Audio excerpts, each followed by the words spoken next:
Hey friends, Jimmy Klager here with the VCK Group at Coldwell Banker Distinctive Properties in beautiful Grand Junction, Colorado. It is a gorgeous day. I'm looking outside and I'm not seeing hardly a cloud in the sky.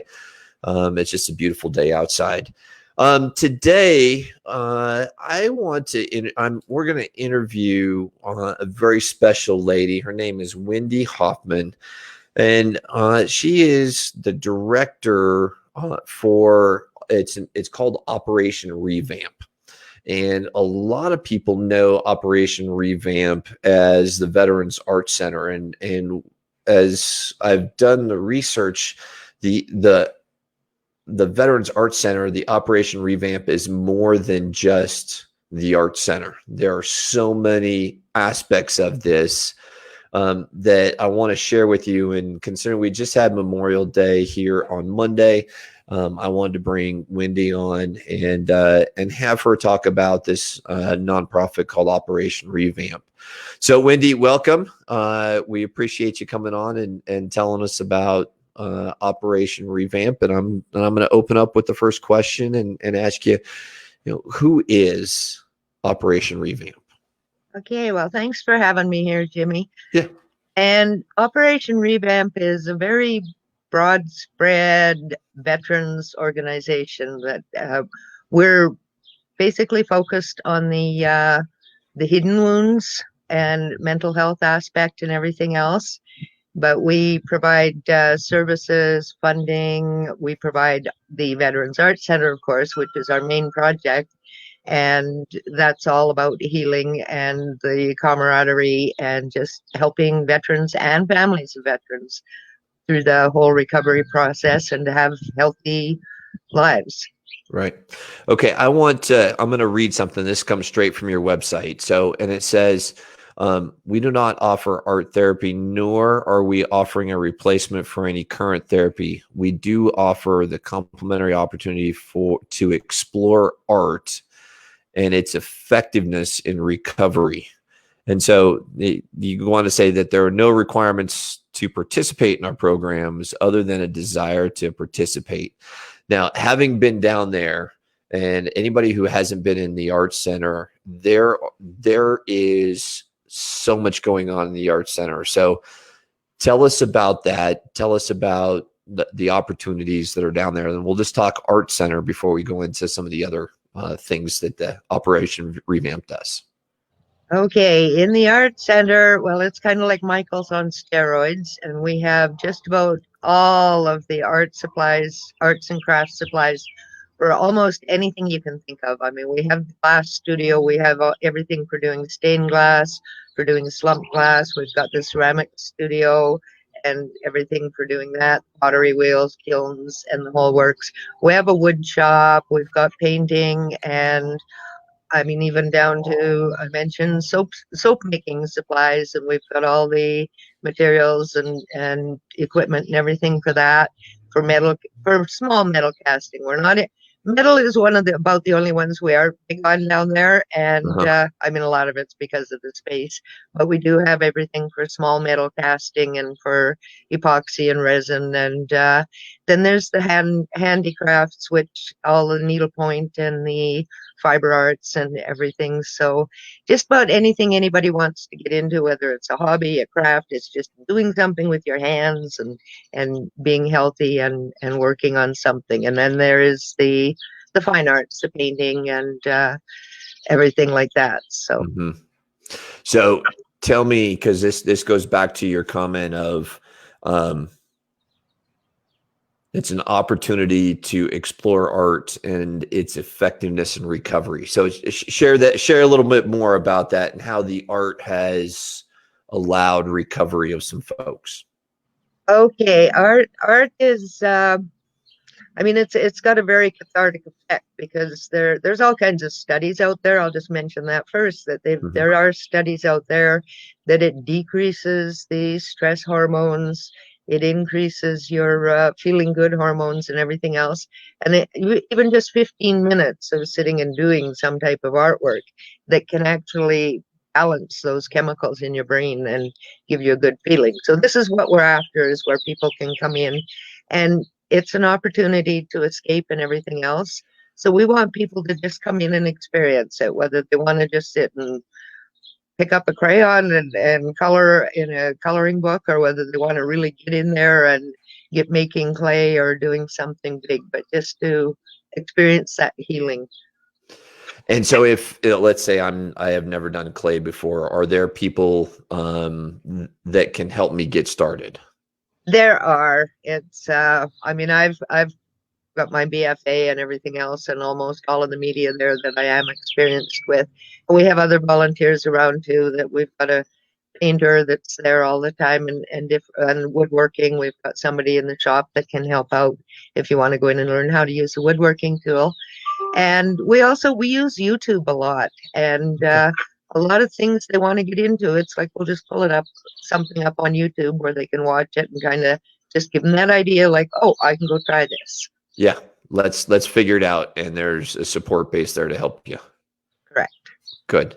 Okay, so on this same thing, because I know there's going to be some more services that we're going to talk about here in just a second, but on the use of the art center as a way for folks, let's say, that have PTSD, that need some place to go. There was a recent study that came out that said 22 veterans or 22 folks, military folks, either present, active, are committing suicide every day. That's a staggering number. It is, and it's been that way for quite some time, and we're that's one area that we're really excited about, because on our it's like it's this spin-off effect, and yet it's been so tremendous, because on our last year's annual report, where we had, I believe it was 16 and it's 21 now, that have come back to us and reported to us that they are alive because they came down and walked through the doors at the Veterans Art Center, or because we helped them in some way. And I mean, the ways we help them, sometimes we don't even know we're helping them, but right, because they come in, and I've got more than one story on that. I mean, when we purchased the building in the first place, it was because of one of these incidents where somebody had come in. It was during a really weird October snowstorm that we'd had, and he had walked through the doors and kind of looked the place over, and asked, like, you mean I can just come in here and do something? And it's like, yeah, that's what. So he got some canvas out, he painted for a while, and then he was there right till closing time, came back the next morning and kind of hung out there all day. And the third day, he spent most of the day down on the computers. And before he left, he came up to me, and he sat there and he cried, and he said, when I came in here the other day, I had everything finalized, everything. I was on my way out to the desert to kill myself, but I couldn't get a ride out of town, and I had to go to the bathroom. So I came in here. And he said, so, and I'm like, wait, you're alive today because you had to go to the bathroom and came in here. I mean, it was just kind of, that was it. But he said it had totally just turned his life around. And we have others. My grandson, that we also picked up on one. He was only 2 years old at the time, and I had a veteran come in, and she was talking about how great she felt, and everything was great, everything was fine. And he turned around and he looked at her, and it was like, no, come with me. And he grabbed her hand and he took her down into the gallery, and he got the ball pit out, and he got toys out. He made her sit there on the chair. He handed her toy after toy, and got her playing and everything. And she spent probably 45 minutes to an hour in there with him. And then she finally wandered into the main studio and visited with other veterans. When she left, she texted us and said, you guys just saved another life. And it was like, wow. And so, I mean, these things happen. It's a huge, big family down there, I guess is the only way to describe it. And anybody that comes in, it's like they're welcomed into the family. And I mean, there's the fighting and bickering like there is in any family. But yeah, go ahead. Yeah, but everybody's still accepted that way. And whether they come in and they already know all about art, or whether it's the homeless one that's never ever been near anything like that, but you still get to just come in there and be part of the family. That's powerful. I mean, it really is. So there's two stories right there.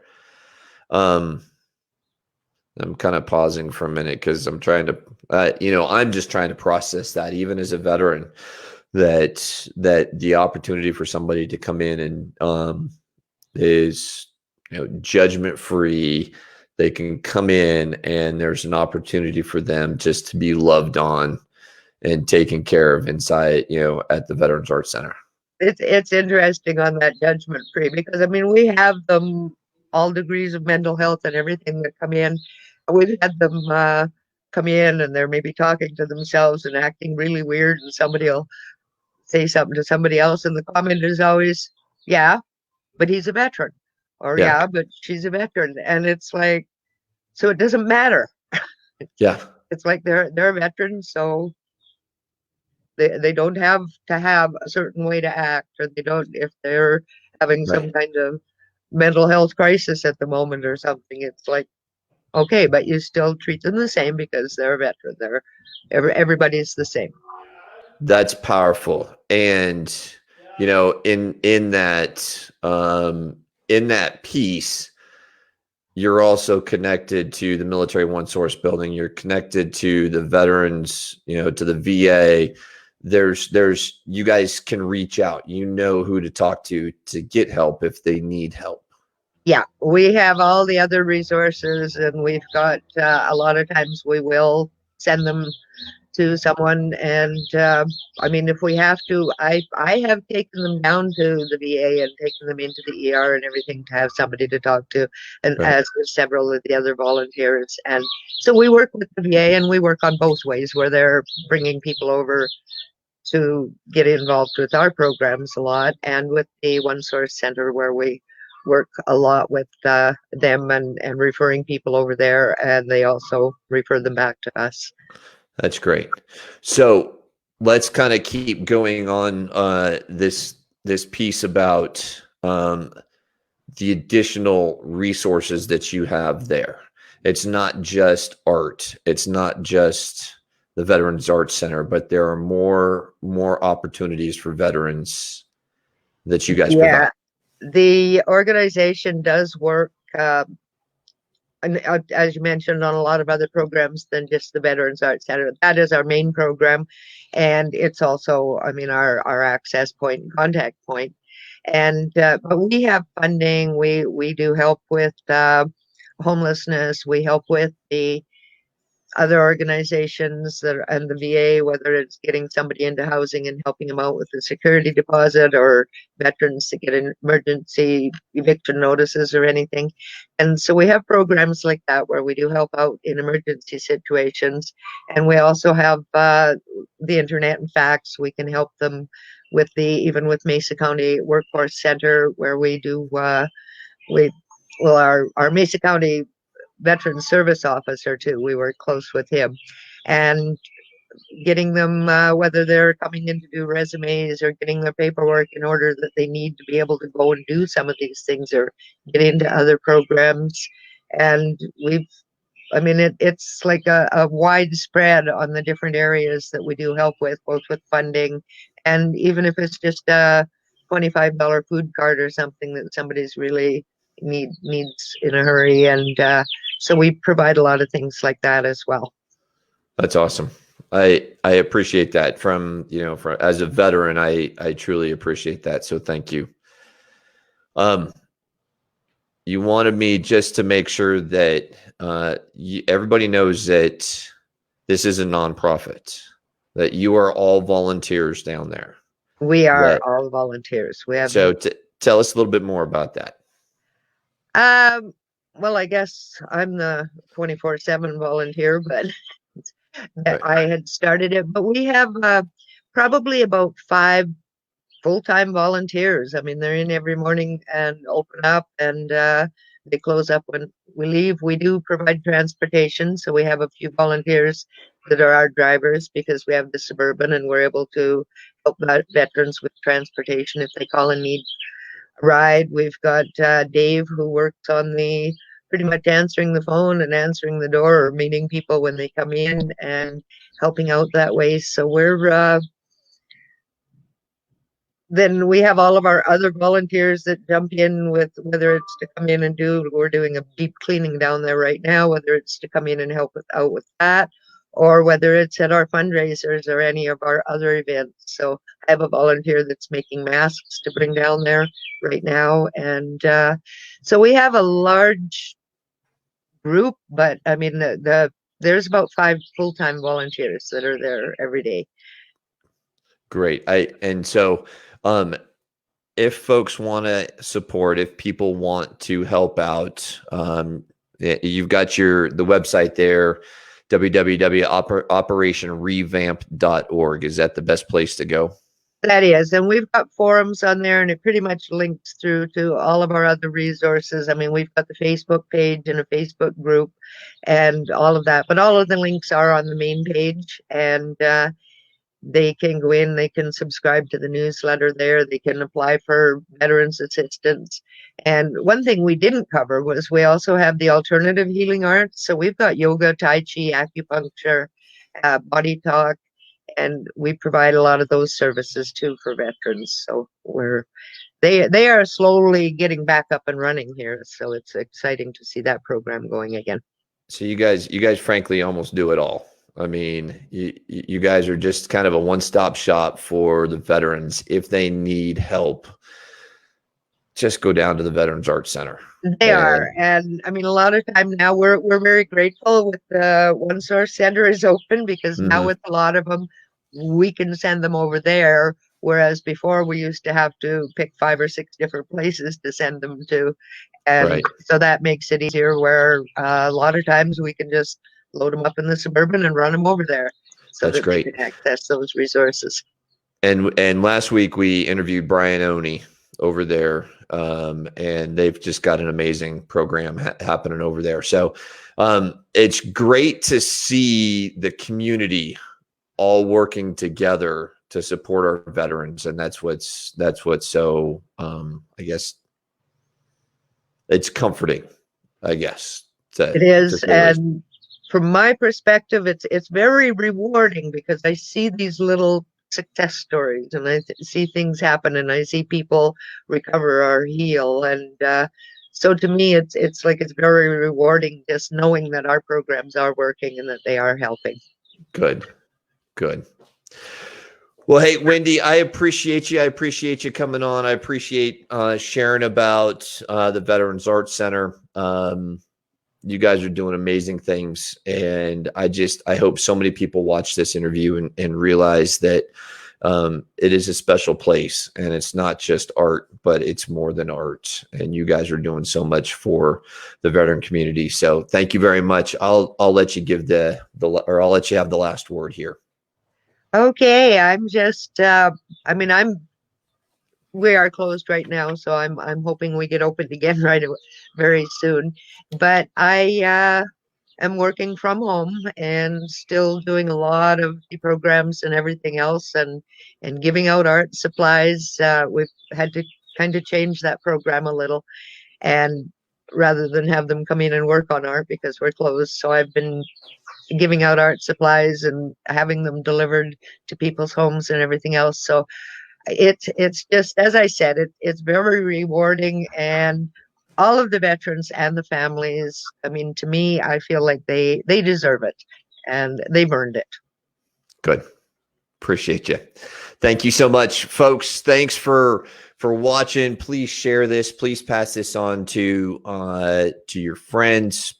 Pass this on. If you have somebody here in Grand Junction that's a veteran that needs help, reach out to operationrevamp.org. You can call me. Please call me. I will help those folks. We'll figure out a way to link them up with somebody to get them the support they need. So, Wendy, once again, appreciate it. And folks, we will talk to you tomorrow. Take care.